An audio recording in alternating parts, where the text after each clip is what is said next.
بسم الله الرحمن الرحیم. زما نام دی عصمت الله، ایډیشنل ډیپټي کمشنر کورم ټرایبل ډسټریکټ. زمونږ تاسو ته پته ده چې روان 17 تاریخ نه 22 تاریخ پورې نېشنل ایمونایزیشن ډے ده. مطلب یې دا دی چې مونږ به په دې ورځ باندې پولیو قطرې خپل بچیانو ته ورکوو.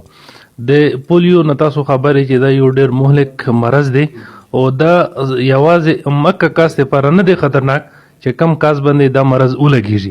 دا د ده سره جوخت پړوس کې څومره کسان اوسېږي هغې دپاره دومره خطرناک وي.